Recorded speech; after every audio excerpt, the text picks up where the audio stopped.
fois, deux amis qui suivaient les cours chez un monsieur ancien du village qui était très instruit. Ils étaient inséparables malgré leurs différences du caractère. L'un s'appelle Lubin. Celui-ci, il est studieux, il est travailleur, il est profond. L'autre, il s'appelle Zhongle. Il aimait surtout rire, s'amuser et il considérait les leçons comme une vraie corvée. Malgré les conseils de son ami et les remontrances de son maître, il refusait de travailler sérieusement aux concours impériaux. Lubin réussit. Il fut reçu et nommé sur le champ mandarin d'une grande région située à plusieurs milles du village. Et Zhongle échoua, abandonna définitivement les études. Les deux amis restèrent sans nouvelles pendant quelques années.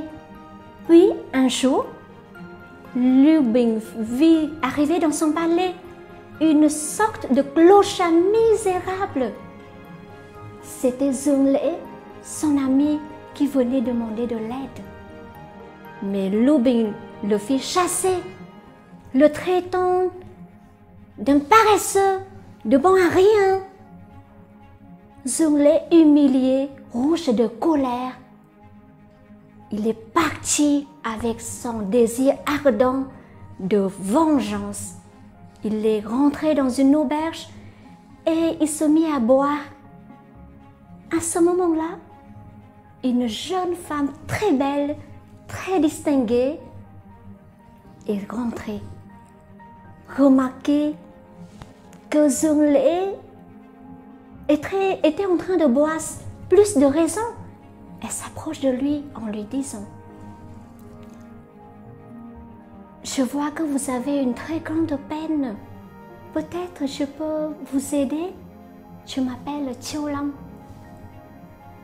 Zhongle, avec la douceur et la sincérité de cette jeune femme, inspira la confiance et il se mit à tout raconter ce qui venait de se passer.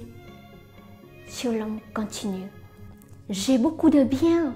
Je peux vous aider à réaliser votre vengeance.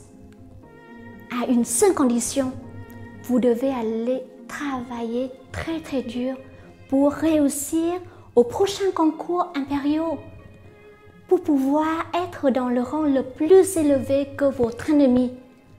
Ce sera votre vengeance. » Eh bien, Zhongle n'a rien à perdre.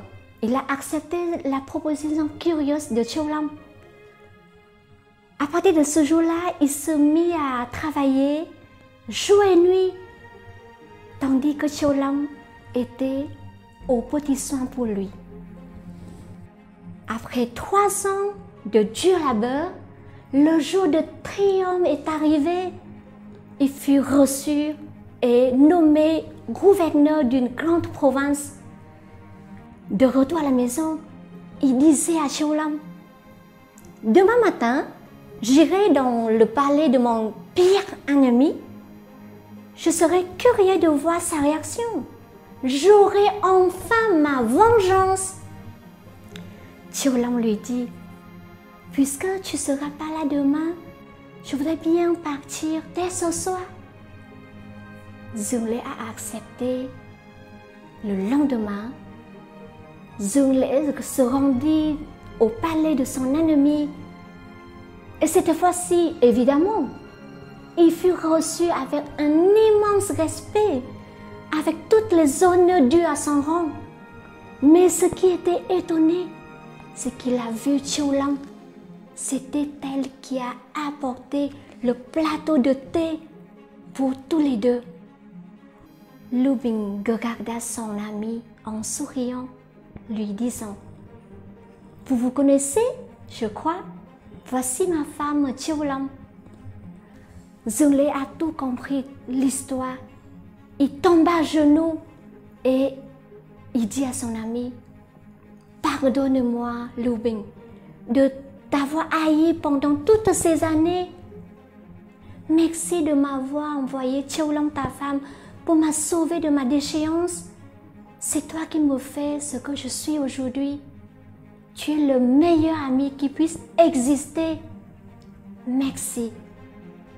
Et bien, tous les deux amis s'embrassent, éclataient de rire sous le regard ravi de Chiu Long. Et puis, Lu Bing donnait l'ordre aux domestiques de préparer un très grand festin pour fêter ces retrouvailles, fêter le triomphe de l'amitié et pour fêter Noël, car ce jour-là était la naissance de Jésus, le prince de la paix.